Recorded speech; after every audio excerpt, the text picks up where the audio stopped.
গোটা ভারতবর্ষের মানুষ এই সময়ে দাঁড়িয়ে নির্বাচনের আগে একটা শব্দ নিয়ে খুব আলোচনা করছে, ট্রেনে, বাসে, পাড়ায়, মহল্লায়, বাজারে, চায়ের দোকানে। Electoral bond. ইলেকটোরাল বন্ড শব্দ অনেক গরিব মানুষ, গ্রামের মানুষ অনেকে জানে না। ইলেকটোরাল বন্ড যদি আমি এক কথাতে বলি, এটা হচ্ছে এমন একটা আইন যে আইনের মধ্য দিয়ে আপনি আমার দেশের সরকার, দেশের রাজনৈতিক দলগুলো তোলা তুলবে, কাটমানি তুলবে, সেটা আইন হয়ে যাবে, আপনি কিছু বলতে পারবেন না। অর্থাৎ বড় একটা কোম্পানি কোন একটা দলকে কোটি কোটি টাকা দেবে, কে দিল, তার বিনিময়ে কি পেল, কোন দল পেল, আপনি জানতে পারবেন না। 5 বছর আগে এই আইন পার্লামেন্টে পাশ করিয়েছিল মোদী, অমিত শাহ। তখন ওদের সংখ্যা ছিল মাত্র 6টা লাল পার্টির এমপি ছিল, 6 জন বামফ্রন্টের এমপি। সেই সময় পার্লামেন্টে দাঁড়িয়ে প্রতিবাদ করেছিল, কিন্তু মোদী, অমিত শাহ কারোর কথা শুনেনি, কারণ মমতার এমপি গুলো সব সময় ওর পাশে আছে। কিন্তু আজকে 5 বছর পরে বামপন্থীদের আইনি লড়াই, রাস্তার লড়াই মুখোশ খুলে দিয়েছে। আজকে পাড়ায়, মহল্লায়, চায়ের দোকানে, বাজারে, ট্রেনে আলোচনা হচ্ছে। ভারতবর্ষের বুকে প্রায় 13,000 কোটি টাকা। আরেকবার শুনুন, 13,000 কোটি টাকা। আপনার পকেটে 100টা টাকা সন্ধ্যাবেলায় থাকলে আপনি বুক ফুলিয়ে এই বাজারে যেতে পারবেন, কারণ মাথা উঁচু করে বাড়ি ঢুকতে পারবেন, সেই আশায় আপনি সারা দিন টোটো চালাচ্ছেন, সারা দিন ছোট চায়ের দোকান চালাচ্ছেন। আর ভারতবর্ষের বুকে কর্পোরেট কোম্পানিগুলো 13,000 কোটি টাকা ভারতবর্ষের রাজনৈতিক দলগুলোকে দিয়েছে। এর অর্ধেকের বেশি টাকা, 6,500 কোটি টাকার বেশি বিজেপি পেয়েছে। 1,500 কোটি টাকার বেশি তৃণমূল কংগ্রেস পেয়েছে। আর বিনিময়ে আপনি কি পেয়েছেন? প্যানফর্টি ওষুধের দাম ছিল 7.5 টাকা, এখন হয়েছে 14 টাকা। ওমেজের দাম বেড়েছে, ইলেকট্রিক বিল বেড়েছে, বিদ্যুতের বিল বেড়েছে, মাদার ডেয়ারির দাম বেড়েছে, অর্থাৎ দুধের দাম বেড়েছে।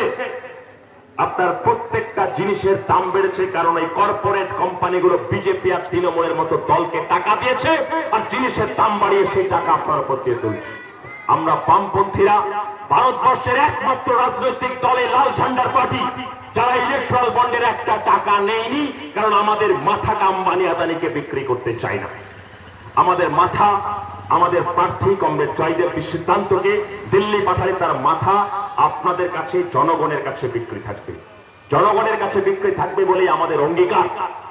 কমরেড জয়দেব সিদ্ধান্ত দিল্লি গেলে যে কাজ গত 5 বছর সুকান্ত মজুমদাররা করতে পারেনি, আপনার বন্দর এলাকা, আপনার সীমানা এলাকা হিলি, যে হিলিতে যদি একটা আন্তর্জাতিক স্থল বন্দর করা যেত, তাহলে এই এলাকার যুবকরা কাজ পেত।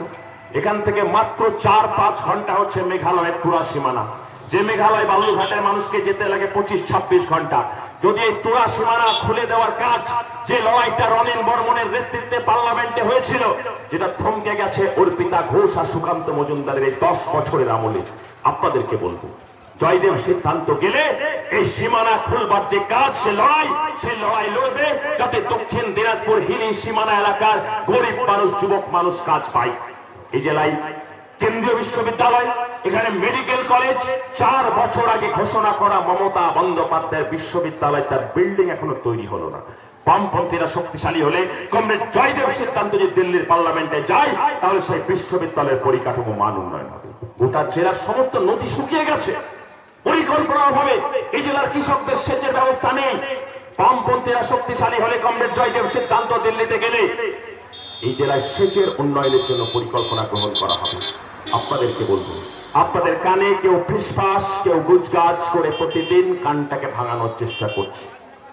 বলছে যে বিজেপিকে আটকাতে তৃণমূলকে দাও, কেউ বলছে তৃণমূলকে আটকাতে বিজেপিকে দাও। শুধু আপনাদেরকে মনে করিয়ে দেব দুটো কথা। আপনি বিজেপিকে আটকাতে তৃণমূলকে দিলেন, বিপ্লব মিত্র জোড়াফুলের এমপি হয়ে দিল্লি গেল, শপথ নেওয়ার পরে আপনার বালুরঘাটে জোড়াফুলের এমপি হিসাবে ফিরবে কিনা সে গ্যারেন্টি বালুরঘাটের মানুষ তো দূরের কথা, বিপ্লব মিত্রর আমলে তার যে ভাই কোটি কোটি টাকার মালিক হয়েছে, সেই ভাইও গ্যারেন্টি দিতে পারবে না। আপনাকে ভাবতে হবে বিজেপিকে আটকাতে আপনি কাকে ভোট দেবেন।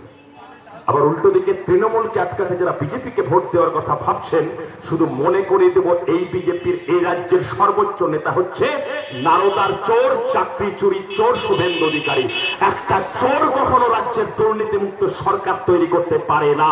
আপনাকে বলবো বন্ধু, আপনার কাছে করজোড়ে আবেদন করব, আগামী 26শে এপ্রিল আসছে দিন, কমরেড জয়দেব সিদ্ধান্তকে কোদাল বেলচাই ছাপ দিয়ে বিপুল ভোটে জয়যুক্ত করুন। কমরেড জয়দেব সিদ্ধান্ত এবং তার দল বামফ্রন্ট আপনাদের কথা বলবে, মানুষের কথা বলবে, মানুষের অধিকারের কথা বলবে।